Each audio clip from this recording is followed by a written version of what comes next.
won't you come and play with me? A, B, C, D, E, F, G, H, I, J, K, L, M, N, O, P. Ain't you got a right?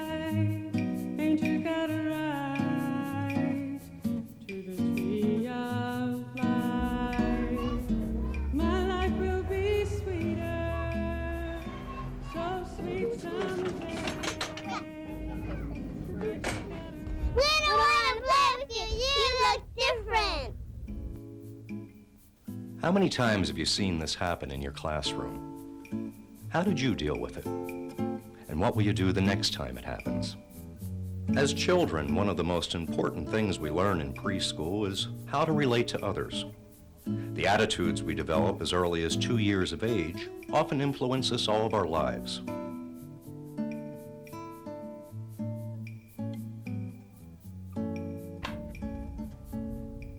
Hi, Hello. here's the book. Well, thank you. What's the matter with that lady, Mommy? Oh, shh, it's not polite to point. I'm sorry. That's okay. That's okay. Denial can create a deep-seated fear of the differences we find in others. That's why the first step in the ABC, the anti-bias curriculum, is acknowledgement of those differences. Most people, especially adults, are very comfortable in dealing with how we're the same. And one of the things I think we do best here, that I do best here at Pacific Oaks, is really talk to children about differences. We have an anti-bias curriculum, and we value difference. And the activities we set out, I think, help them discover the differences in a very natural and relaxed manner. The doll activity is a wonderful activity because we have dolls that are different in color, different in racial background, and we talk about it, different in gender. And they get to know our dolls are anatomically correct, and they can ask questions about that. I even have a doll that has a cast on it. They can see, like one of the dolls today had brown clay because the children had been playing with clay and they got it on the doll. They could wash that clay and it was brown off. And then I put my hand right next to them and I said, can you wash off my brown color? And they can't. And that's something that's very cognitively important and it's very concrete. Because a lot of times they think they can wash off the color, and they can't. You can't wash off that color, can you? No, because that's my color. Because it's your color. The mirror exercise activity is basically the same thing.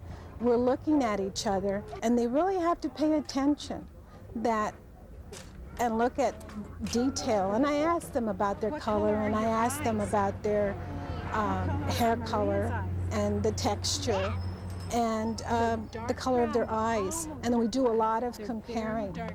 And with me, what I find is that the children know I'm different, and I can just, sometimes they can't verbalize it, but I can see it in their eyes, and I can see it in all of their body language. And I just make them very comfortable because I'm comfortable with who I am and that they can ask me the questions. As 2-year-olds, you know, they say, these kids can't tell the difference. And I tell them, you know, I can prove to you. Watch them. Look how they look at different kids. Look how they touch other children's hair. Look at how they look at other children's skin. At 2 years old, they already know something's different. They might not have, I can't even say that 2-year-olds aren't verbal because my 2-year-olds are so verbal that they can really ask questions. And it's important that they talk about differences because it exists. Being who I am and how I grew up in this society, I know that for some children it's so hard that it's okay to be who you are. And I think that with 2-year-olds, I give them a real good feeling about who they are and that it's okay to ask questions. I think some of the most beautiful things that happen is when a child is crying and another child that's very, very different will come up and just be very tender and loving. And then they're not scared.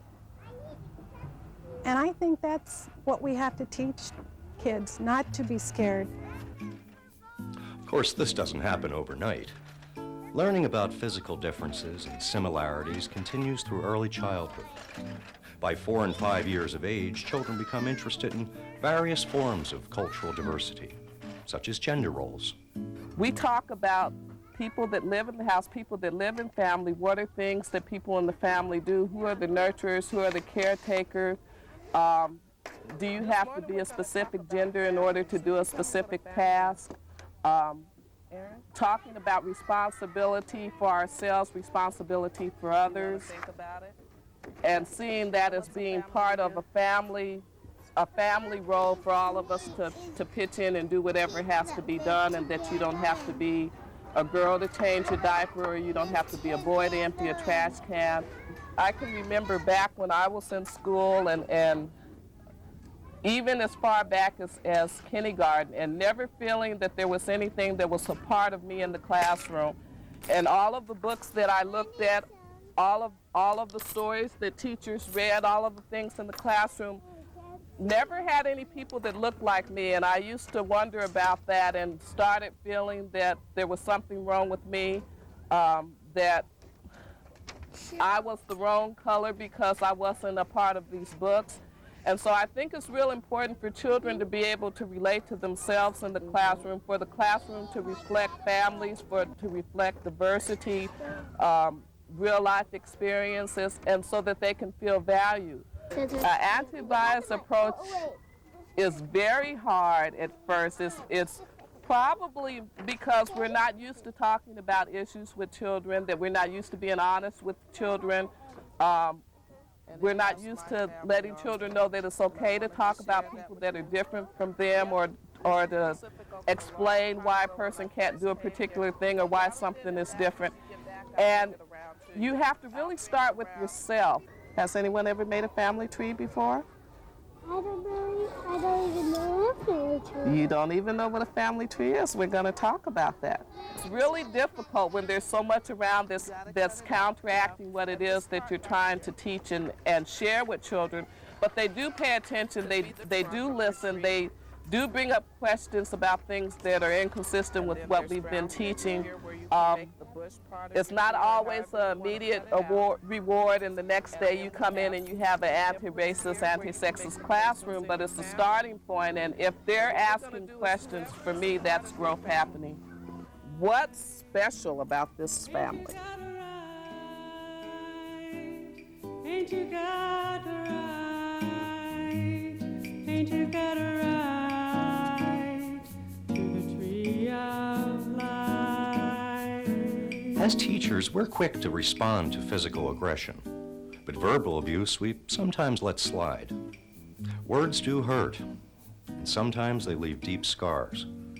That's why the next step in the anti-bias curriculum is to recognize unfair behavior and to empathize with the recipient. Children are capable of understanding a lot of these things. Sometimes we think are too complicated for them. You know, we're willing to go out and explain, you know, how a butterfly goes through metamorphosis and all these rather complicated scientific processes that I don't fully understand as an adult. But we're not willing, because we say it's too hard for children to understand some of the relationships that go on between people.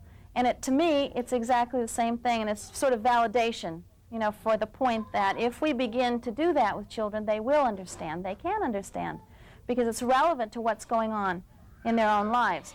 They don't understand if it's an abstraction, if it's someplace far out, but most of those things happen to them in their lives. They see their friends made fun of for wearing glasses, for being Chinese, for whatever it is. So they know that's happening in their lives, and the point is to connect to that. And they've had their own rejections, too. Well, this is a story about May, and you know, May is Chinese. Well, I'm going to tell you about what happened to her one day, and you know what, Miles? Hold her very, very carefully, because she's a little sad, okay? She went into the sandbox and she started building. The story that I'm going to tell today is about a Chinese girl being teased about being Chinese. And when I told that story last year, later in the year, one of the little kids in my class kind of went like this in my class, and I kind of flinched. And the other children said to that person, "That's not okay. Don't do that. That's making fun of Chinese people." Now, granted, I taught them. That's what I believe. But I think they did understand that that felt bad. And Teresa got mad. She got very mad, in fact, because that was a special thing she was working on. So she turned around and she said to May, "You dummy, you stepped on my castle and you ruined it and you broke it. And besides that, you're Chinese." And she said it in that kind of voice where you know that she wasn't just saying it, she was saying it in a mean way. She said it to hurt her feelings. She felt very sad and alone, but she also was angry and she didn't want to go back to school.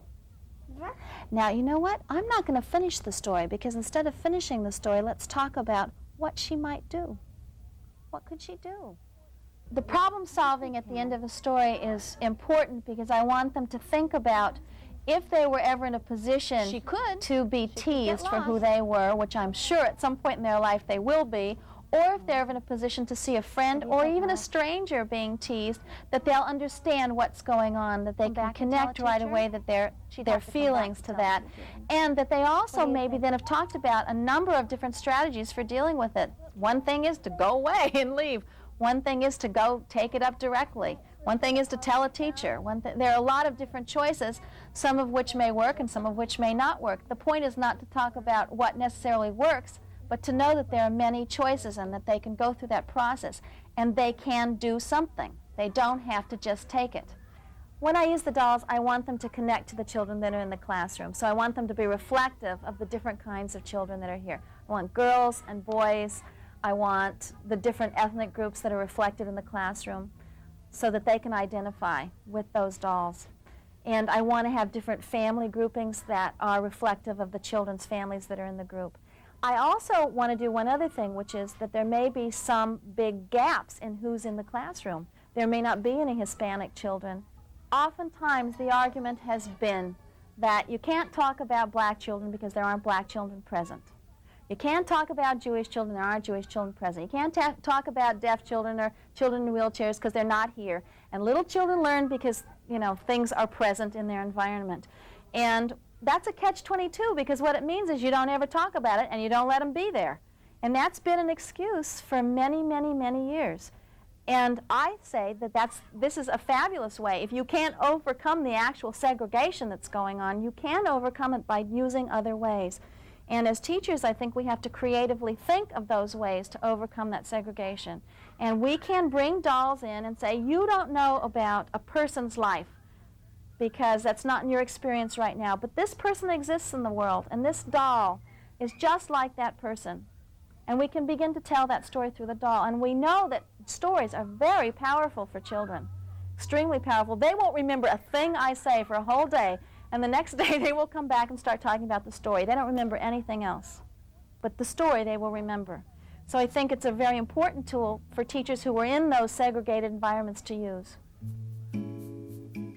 The last step of the anti-bias curriculum is teaching the children to take action to change a biased situation. There was one PhD thesis research done here, and the highest scoring area for children in this integrated program with activities was that they had a higher self-esteem than children in a parallel situation. We have people who visit our school remark on the number of handicapped children that children put in their own pictures. And we feel this is a real representation they've made about their place in the world, that they feel comfortable and proud to picture themselves exactly as they are.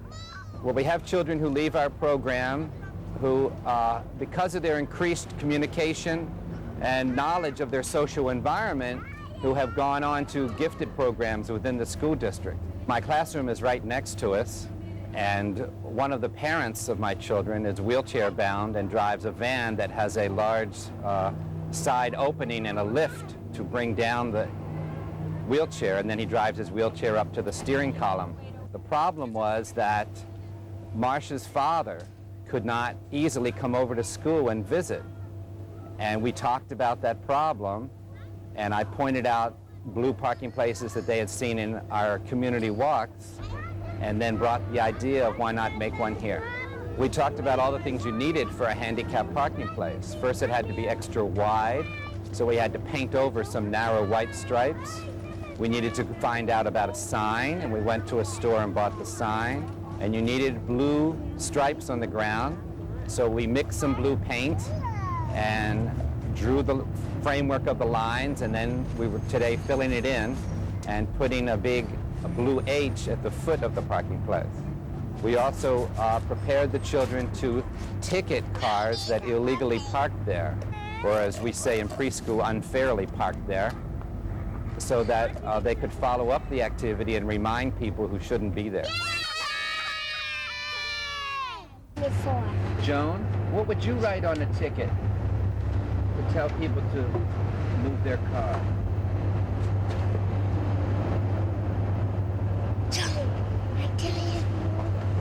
Oh, she wants to say, please move on her ticket. Samantha, you're going to tell me, just a second, Mark. Samantha's turn. What are you going to say for your ticket that I can write, Samantha? Thank you.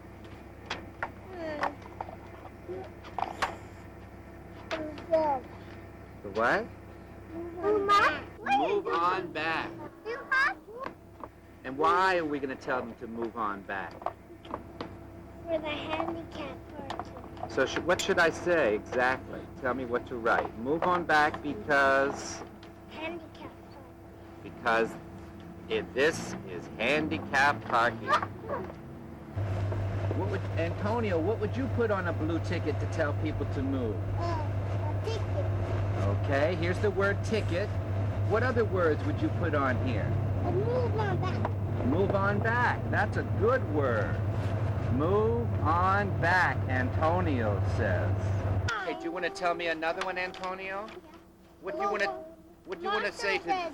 Move on back. Monster says, move on back. Do you want to tell the people why you want them to move? Yeah. What? Why do you want to move? Monster says, move on back. Why do we want them to move, Antonio? Because the monster said. Because the monster said it.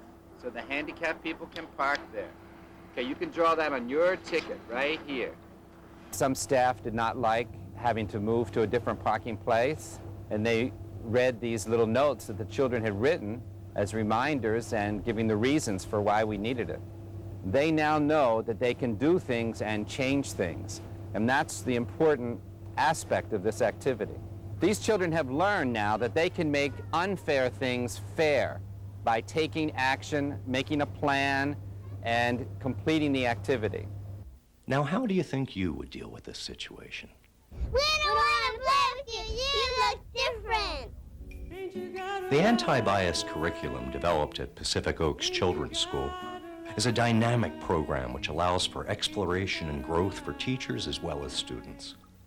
The ABCs are about empowering children to learn who they are, learn who others are, develop critical thinking, and participate in creative action. It opens the minds and hearts in a manner which we can carry with us all of our lives. Gonna tell all my brothers, gonna tell all my sisters. Education is growth, and the growth process is like a pyramid of building blocks, forever broadening its base and achieving new heights by creating the space for what's next. Louise Derman Sparks at Pacific Oaks College helped develop the anti-bias curriculum by responding to this need. When I started teaching preschool children, I was really surprised to realize that they were already asking questions about racial identity, about gender identity, that they already were developing attitudes about disabilities and about gender and race, that the biases in our society were affecting them. They were bringing them into school. They were teasing other children. And this was a big surprise to me because nothing in my preparation for teaching had let me know that children this young, that preschool children, were already beginning to form and deal with these issues. When I started teaching college at Pacific Oaks, I had more of a chance to look into what was really going on, and I began to look at literature and discovered that there was a lot more research about how children developed identity than I had been aware of when I was going to school myself. Began to do some of my own research, and ultimately also started to look around at what was happening, how teachers in early childhood were dealing with the issue of diversity, and felt that there were a lot of things we weren't doing based on what I was learning about how children develop identity and attitudes. The main thing that I felt I was becoming more and more dissatisfied was the way that multicultural curriculum, which was the main approach for helping children learn about diversity, was falling into the trap of what I call a tourist approach, in that in many programs, multicultural curriculum was done by celebrating holidays and maybe bringing in a few objects of a particular culture into the classroom, asking a parent to come and wear the national dress of their culture.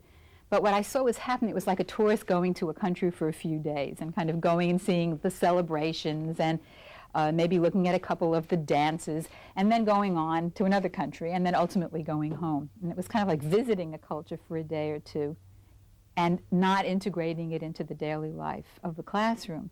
And what I started to worry was happening is that children in the process of learning about other people's culture were in fact learning stereotypes, because they were not really getting an idea of how people live their daily lives.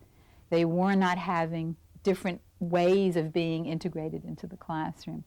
And the other piece that wasn't happening is that the multicultural curriculum wasn't directly addressing how young children develop negative attitudes or how bias was already affecting young children. So I felt that learning about culture was not enough. We needed a different kind of approach that was really based on how young children develop their identity and their attitudes. So what happened is that a group of us, teachers at Pacific Oaks College and Kay Taus at Seeds Elementary School at UCLA and Bill Sparks at Salvin School, decided to spend a couple of years really figuring out what we're calling an anti-bias approach would look like. The first thing we did was form a support group.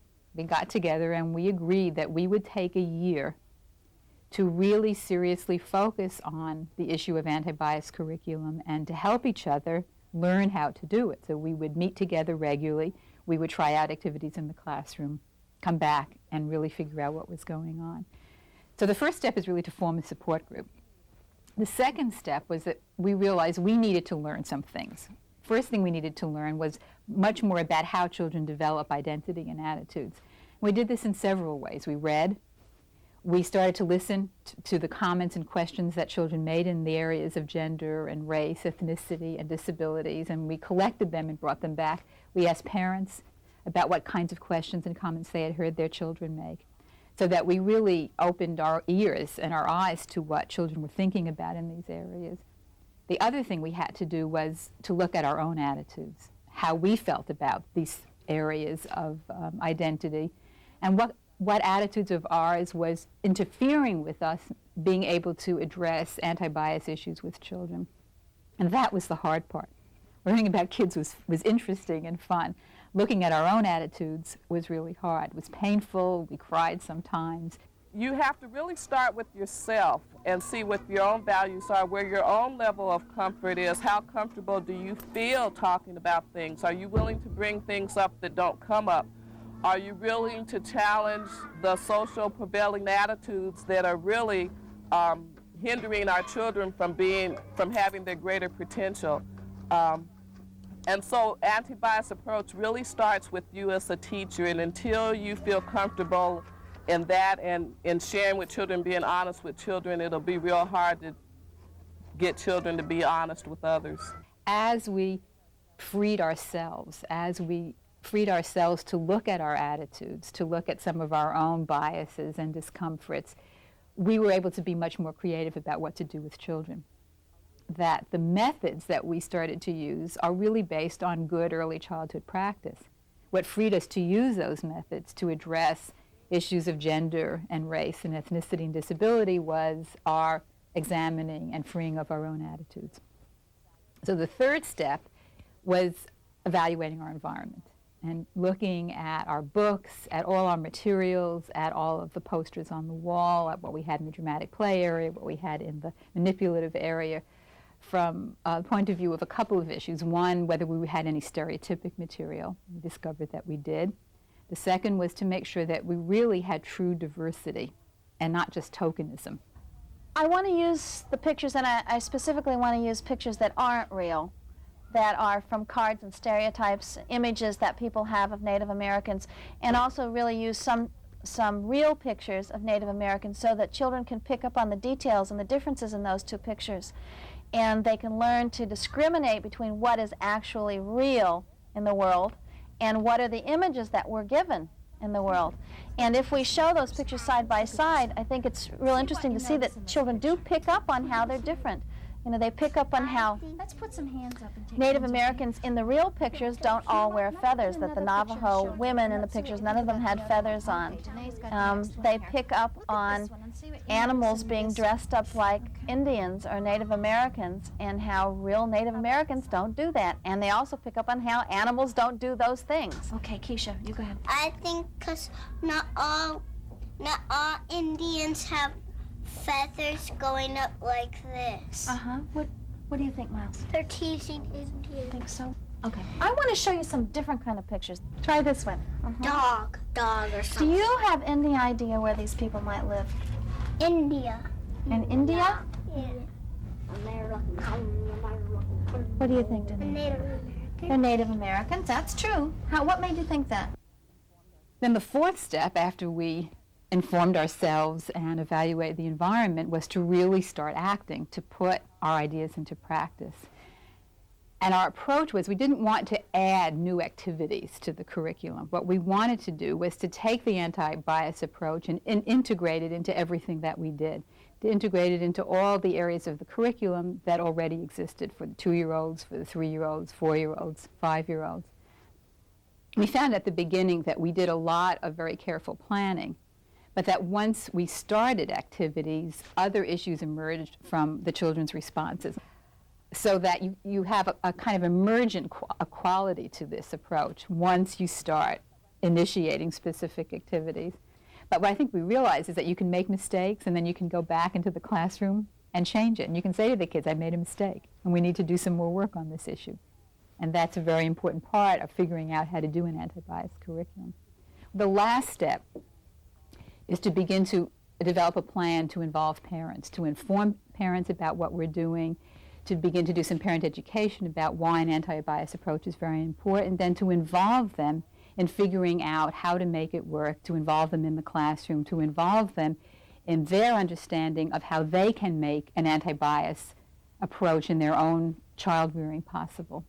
And that, in a sense, starts the whole cycle again, because parents who are very interested can become part of the support group, and then you just keep going. And I work with parents to feel comfortable, to talk about their own differences, and it just amazes me when I ask parents to look at each other in my parent groups, and they really have to look at each other and look at differences.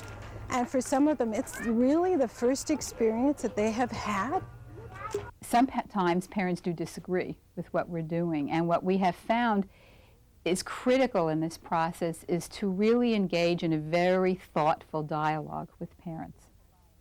Because part of the anti-bias approach is to respect other opinions, to respect diversity on the one hand, and on the other hand, we also say that we are not going to allow biased behavior. So that we need to dialogue, argue, struggle with parents who disagree with what we're doing so that they can understand why we're doing and so that we can understand where their difficulties lie. And it may mean that we have to modify something that we're doing, but it also means that the parent has to modify something that he or she is doing. I want to see every child be able to develop their fullest potential, and the existence of bias in our society does not allow that to happen. And so by having an anti-bias approach, I think we truly achieve the aims of early childhood education, which is to empower each child to be fully who they can be. Ain't you got a right to the tree of life? My life will be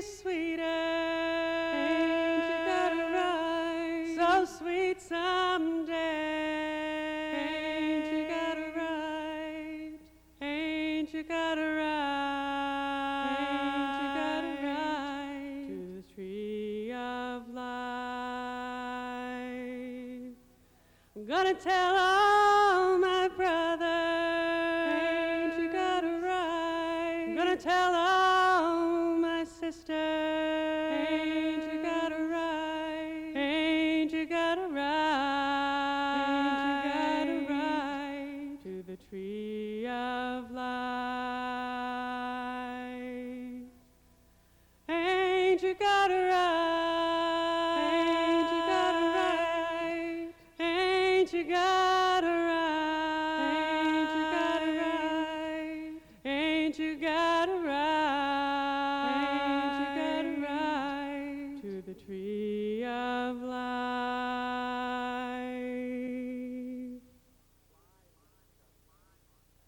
And why are we going to tell them to move on back? Because they're making a movie.